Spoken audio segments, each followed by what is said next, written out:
हम्म।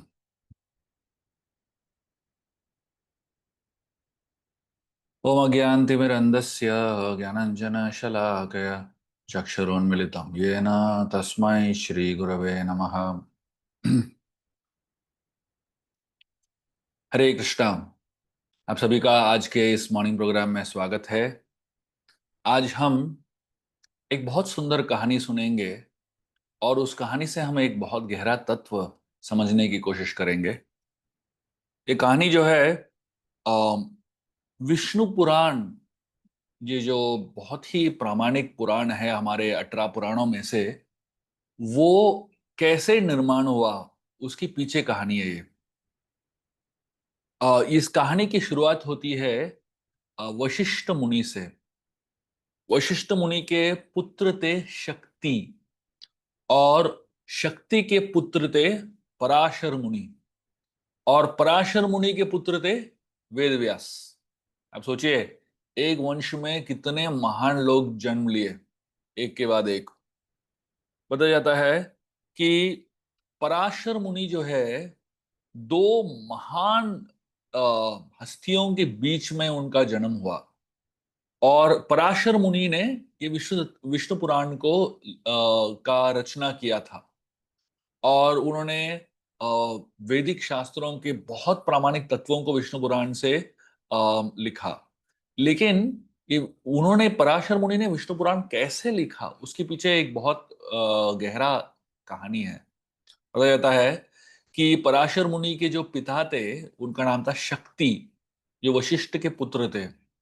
उनकी मृत्यु हो गई थी विश्वामित्र मुनि के द्वारा।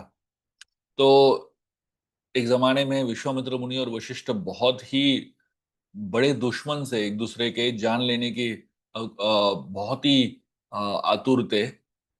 तो उस दौरान, उस युद्ध के दौरान, विश्वामित्र मुनि ने एक बड़े राक्षस का निर्माण किया था, अपने योगिक सिद्धि थे।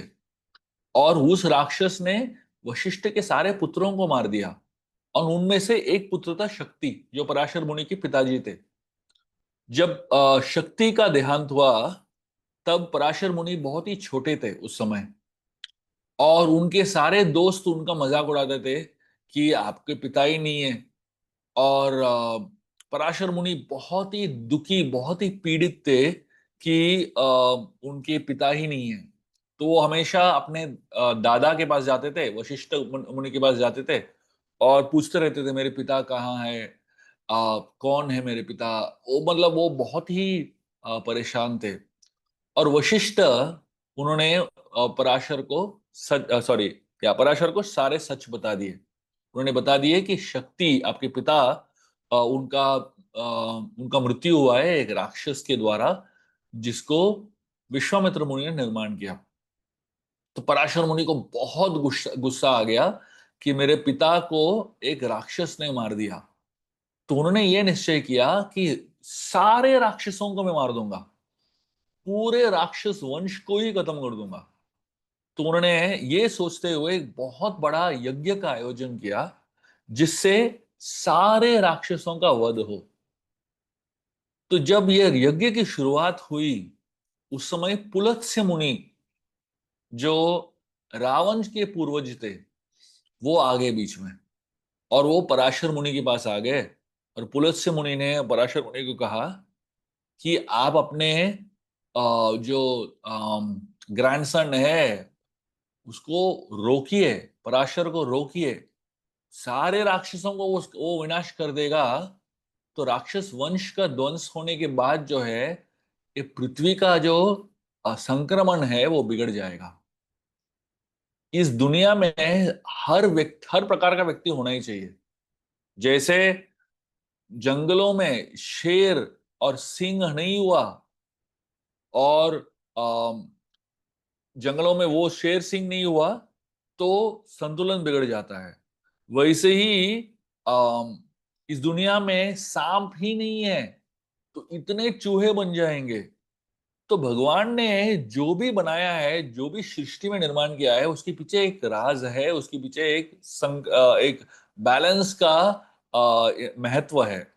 तो पुलत्स्य मुनि ने कहा कि अगर आप देखोगे राक्षस वंश में बहुत ही अच्छे राक्षस भी आए हैं, जैसे विभीषण, जैसे प्रहलाद, ऐसे बहुत सारे अच्छे राक्षस भी आए हैं। तो एक साथ सारे राक्षसों का विनाश कर दोगे तो पृथ्वी में संतुलन नहीं रहेगा।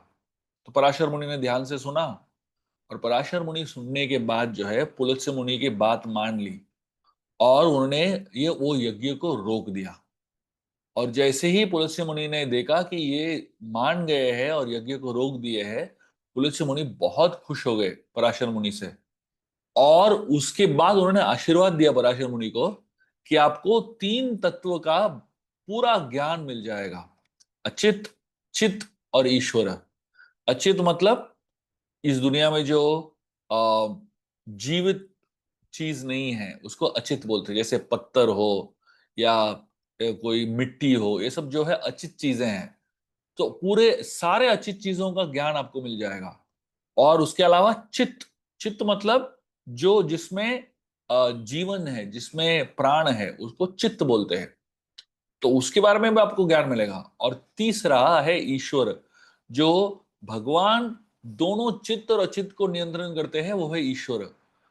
और उन्होंने कहा सिर्फ तीन तत्वों का ज्ञान नहीं, ब, लेकिन उसके अलावा आपको हयग्रीव भगवान जो वाक्य के स्वामी हैं, उनका भी आशीर्वाद मिलेगा, उनका भी कृपा मिलेगा आपको। और क्योंकि आपको हयग्रीव भगवान का आशीर्वाद मिलेगा, आपके शब्दों में इतना शक्ति होगा कि ये तीन तत्वों को आप इस दुनिया में आप उसको शेयर कर पाओगे। उसके बाद जो है पराशर वो आशीर्वाद लेके अपने दादाजी वशिष्ठ मुनि के पास आते हैं और बताते हैं कि क्या हुआ उनके साथ। तो वशिष्ठ भी वो बहुत ही प्रभावित हो जाते हैं अपने पौत्र से, और पराशर मुनि को आशीर्वाद देते हैं। और यहाँ पे पराशर मुनि वशिष्ठ और पुलत्स्य मुनि, इन दोनों का आशीर्वाद लेके आगे जाके विष्णु पुराण का रचना करते हैं।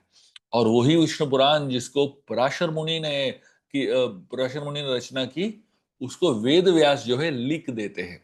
तो वेद व्यास ने विष्णु पुराण को एक्चुअली सिर्फ लिखा था, लेकिन उसका जो रचना है वो पराशर मुनि ने किया था।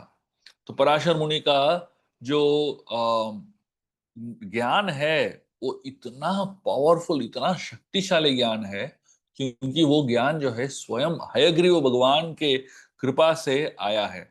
और क्योंकि विष्णु पुराण हयग्रीव भगवान की कृपा से आया है, उस विष्णु पुराण में पराशर मुनि बताते हैं कि हयग्रीव भगवान का जो आशीर्वाद है वो सूर्य सूर्य के समान तेजमयी है।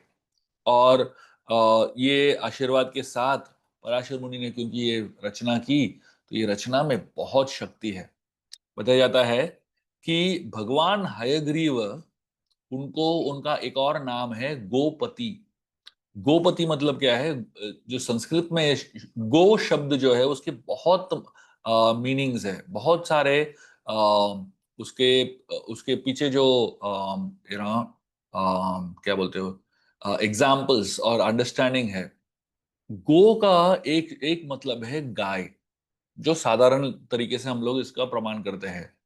लेकिन गो को, इस पृथ्वी को भी गो बोलते हैं, वेद को भी गो बोलते हैं, और वाक वाक जो है, वाक को भी गो बोलते हैं। गोपति का मतलब क्या है?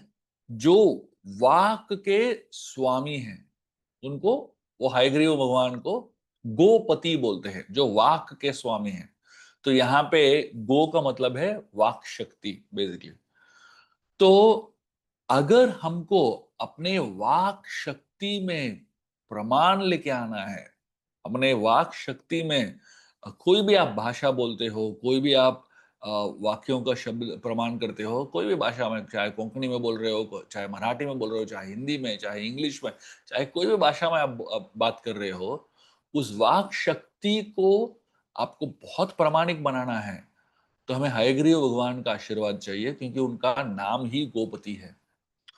तो हम इस्कॉन से जुड़े हुए हैं, और इस्कॉन जो आंदोलन है, पूरा जो इस्कॉन का आंदोलन है वाक से ही संबंधित है। चाहे आप कीर्तन करो, चाहे आप लेक्चर्स दो, चाहे आप अपने दोस्तों के साथ कृष्ण भक्ति के बारे में बातचीत करो, हमें वाक शक्ति की जरूरत पड़ती है और हमें हमारे वाक्यों के ऊपर एक प्रकार का संतुलन चाहिए।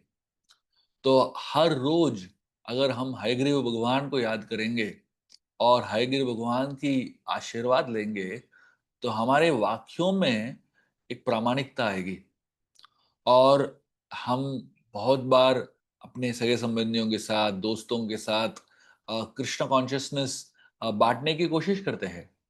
लेकिन बहुत बार ऐसा होता है कि हमको मालूम नहीं पड़ता है कि क्या बोलना चाहिए और किस तरीके से बोलना चाहिए ताकि वो कन्विंस हो जाए। हर भक्त के हृदय में यही एक इच्छा होती है कि मेरे सारे सगे संबंधी जो है सब भक्ति करें, है कि नहीं? परिवार वाले सब भक्ति करें। लेकिन अगर हमारे मुख से सही शब्द नहीं निकलेंगे, तो वो उनको प्रेरणा कैसे मिलेगा? और क्योंकि वो तो भक्तों को मिलने वाले नहीं है, जब तक उनको प्रेरणा न हो, है कि नहीं? तो हमारा कर्तव्य है कि हम ऐसे शब्द कहें और हमारे कर्तव्य है कि हम ऐसे चीजों को कहें उनको, ताकि उनके हृदय को परिवर्तन हो जाए। इसलिए हमें गोपति हयग्रीव भगवान का आशीर्वाद लेना चाहिए, ताकि हमारे वाक्य से, हमारे मुख से जो वाक्य निकले, उन वाक्यों में इन तीनों तत्वों का ज्ञान हो, चित, अचित और ईश्वर। और उस ज्ञान के साथ जब हम उनको प्रेरणा देने की कोशिश करें, जो भी हमने सुना, जो भी प्रवचनों में सुना, जो भी किताबों में पढ़ा, जो भी हमने अच्छे अच्छे वक्तों से हमने प्राप्त किया ज्ञान, वो ज्ञान उनको हम शेयर करें, तो उनके जीवन में परिवर्तन हो और वो भी जुड़ जाए इस्कॉन से, वो भी जुड़ जाए भक्तिमय जीवन से, ताकि उनके जीवन में भगवान कृष्ण का अनुग्रह रहे। आइए आज हम इस शब्द के ऊपर मनन करेंगे, गोपति। और इस भगवान के ये जो रूप है, हयग्रीव रूप, इसके ऊपर मनन करें। हयग्रीव रूप जो है, वो जो भगवान का सर है वो घोड़ा है, घोड़े का सर है, अश्व का सर है और शरीर जो है मनुष्य का है। जो हयग्रीव भगवान जो है उनका प्रामाणिकता इन पुराणों को इस दुनिया में लाने का है, पराशर भट्ट के द्वारा। और उनको, उनके आशीर्वाद से हमारे वाक्य में भी शक्ति आएगी और हमारे वाक्यों में भी प्रभाव आएगा। बहुत बहुत धन्यवाद। हरे कृष्णा।